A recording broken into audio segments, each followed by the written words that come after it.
Hey guys, this is Jacko and Laurel from Muddy Tiger Outdoors. Today we're getting a break in the weather, so we decided to come out for a short hike. So stick with us, and we'll see what we find out. This is actually a new section of the park that we've never been to. We've never explored, so we really don't know what to expect. We don't know the trails, and we don't know what's around. But I know there's somewhere in the woods a remnants of a 1940s, 1930s car. So we're gonna try to see if we can find that, just for adventure's sake. So we'll see you guys in a little bit.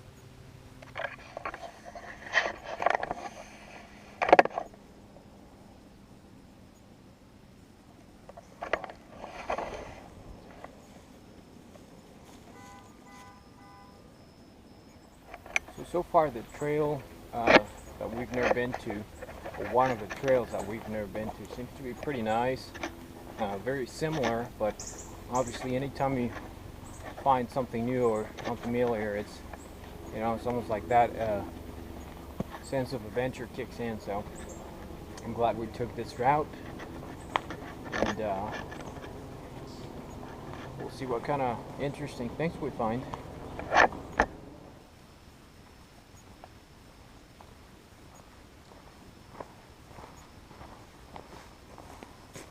So just trotting along, I saw this tree which appears to be dead. It's a fairly small tree. It looks to be some kind of juniper. But what I noticed was the bark is peeling off at the bottom. So it's a good thing that I've got my little dump pouch or whatever pouch, and I think I'm going to collect some of the peeling bark. And of course that's obviously very good material for tinder, fire starting and all that kind of stuff. It's a little bit damp because we've had a lot of humidity around in the last few days, but of course you can let it dry and it'll do the trick just fine. Just kind of shake it, make sure there's no spiders attached to it.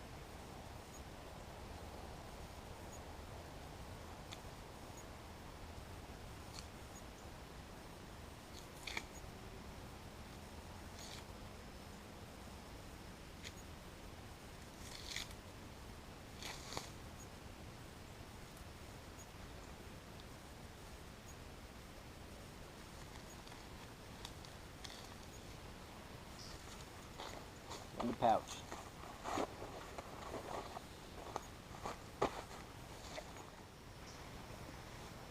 Alright, so Laurel spotted this pecan tree. It's a fairly small pecan tree that can grow a lot, and it's got a lot of little I guess pecans here that are still growing and not ready to fall. But in case you're wondering, this is what the pecan tree looks like. There's a lot of them around here.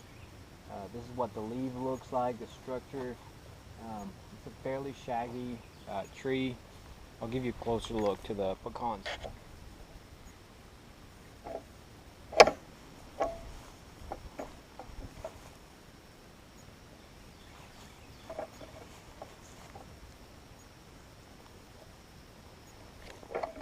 Here's another pecan tree. If you can see, these are actually a lot smaller.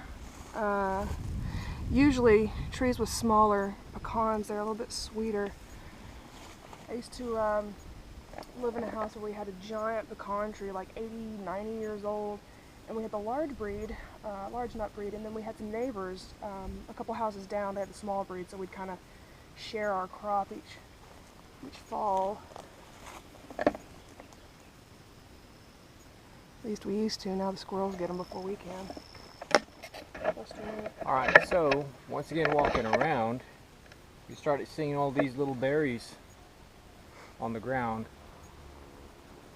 They kind of look like this, and from Laurel looking up a lot of local berries, or a lot of stuff that grows around here. These are soap berries, right? Mm-hmm. They've got a lot of saponin, which is what they use to make soap out of natural plant materials.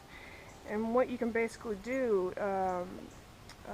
is you can get the dried ones. They're kind of orange, and you can blitz them up in the blender and then strain everything out and get a nice almost hand soap consistency. You can make a foam for a foam pump dispenser. And also the seeds, I think a lot of people back in the old days used to actually make small buttons out of them. They're black, they're round, they're kind of flat. Definitely durable.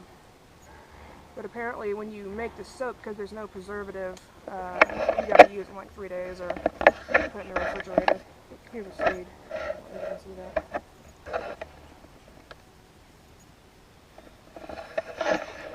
Do you know which one the tree is? We're trying to find a tree, see if we can pinpoint where the berries are coming from and find better berries, so maybe Laurel can try and make some soap out of them. I think it's this jobber right here.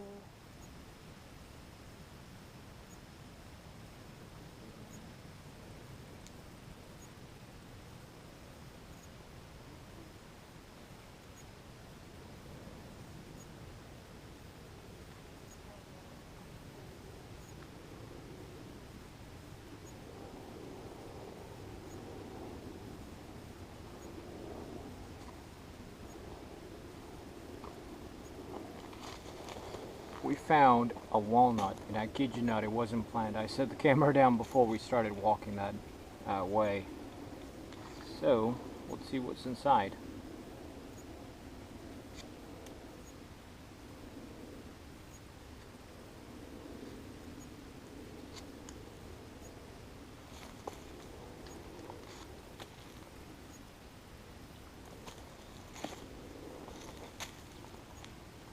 It's gonna look something like this.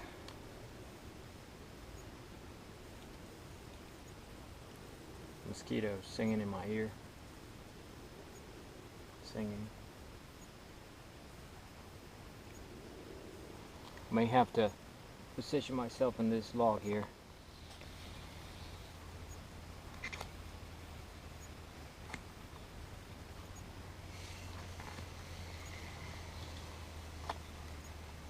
The juice from that outer pith you can actually use as a wood stain. Yeah, I can tell.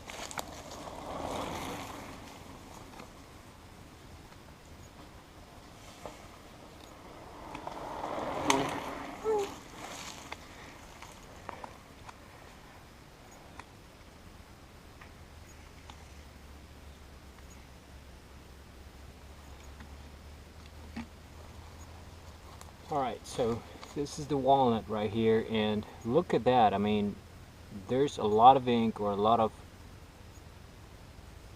Natural stain. natural stain in this. I'm gonna have to wipe it off. But essentially, that's what's inside. Once it dries out and you take the skin off, it's a walnut.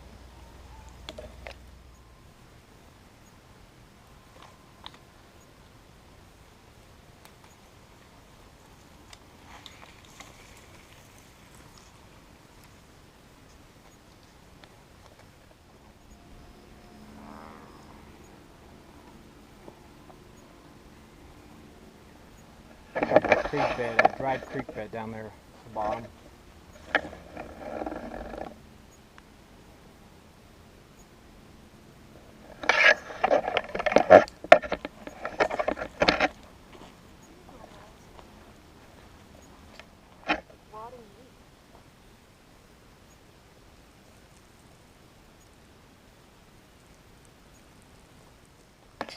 Alright, like always, Laurel's spotting stuff, and I'm just here to film. So, what she spotted is, I don't know if you can see, but over there further down, that way, there seems to be a roof. A corrugated roof, looks like a little shack or something, so. I don't know, might be abandoned. I don't know who would live out here, being a park. Well, it means probably before it was a park. Right. So, be kind of cool to see if we can get up there.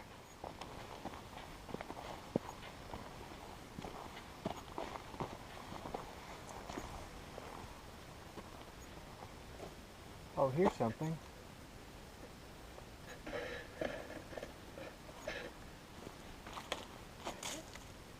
Huh, I think we found the car. Let's see if we can get to that.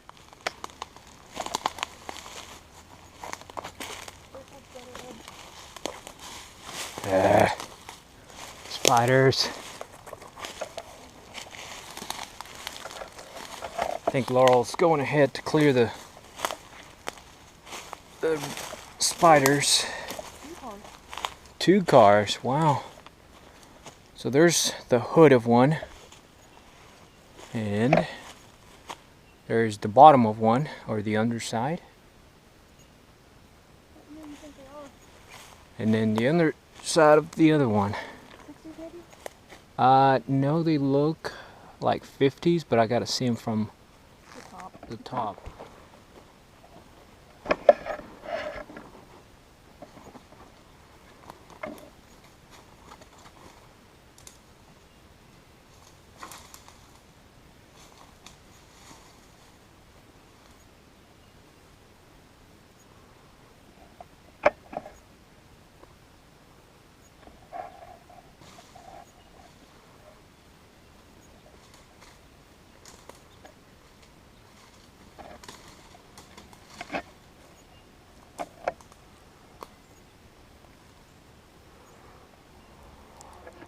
Alright, so here we are on the other side of the cars, and we can get a better look at it, or both of them. And to be honest, I can't tell what they are. I know they're 50s, maybe mid-50s, early 50s. One of them says deluxe on one side, and I am good with cars, but not that good, especially with older cars. So let me flip the camera so you guys can have it.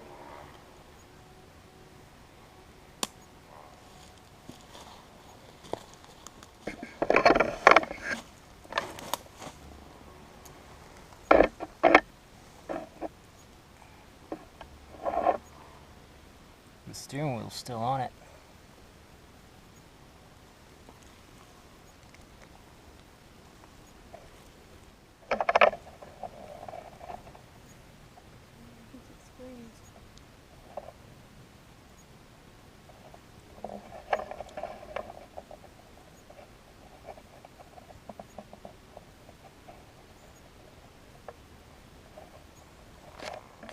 Alright, so we found more soapberry trees. That's what the leaf looks like. That's what the tree looks like. Also very shaggy. Yeah, like this you don't want to use them, they're too hard. You gotta wait until they start shriveling up. Pretty cool. And that's where the wreckage is. I don't know if it's wreckage or more like somebody came and dumped them there. Maybe over time. They look like they've been there for a long time, so maybe it was some kind of dump site, or I don't know.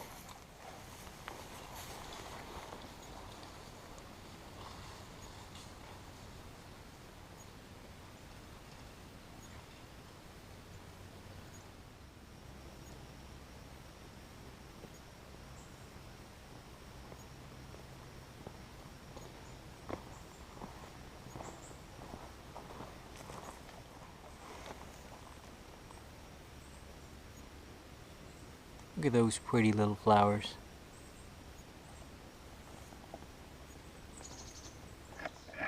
So we thought we found a way to the shack.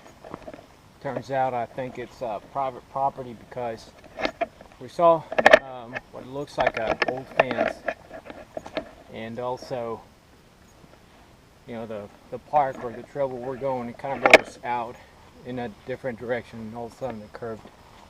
So I don't think we can get to that shack. Kind of a bummer, because I was wanting to explore and see what would be in there.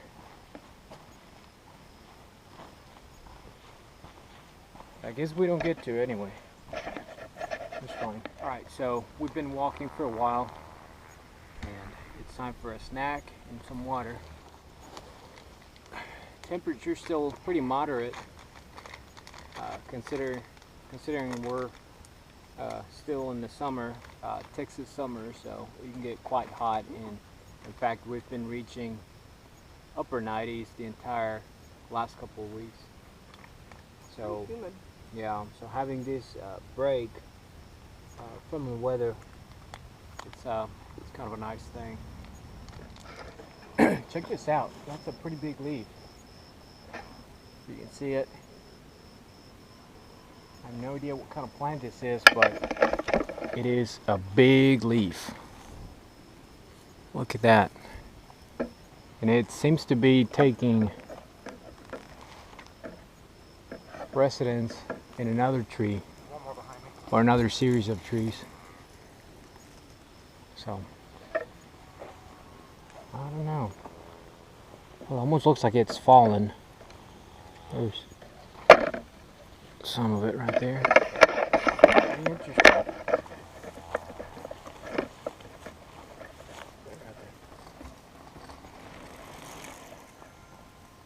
Another mysterious berry or little fruit thing, and you know, being white, yeah, the berries being white and having a little bit of a red stem, I think it's safe to assume that these might be poisonous. I don't know. Definitely not gonna try this one or anyone without making or doing some research. But very pretty looking.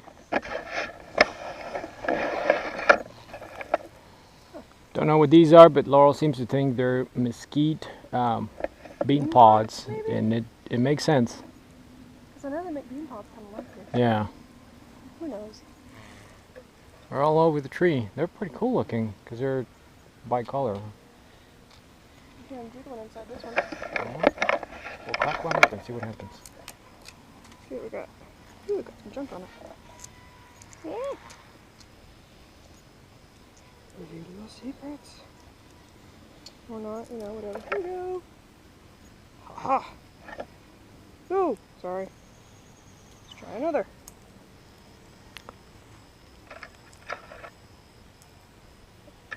There we go.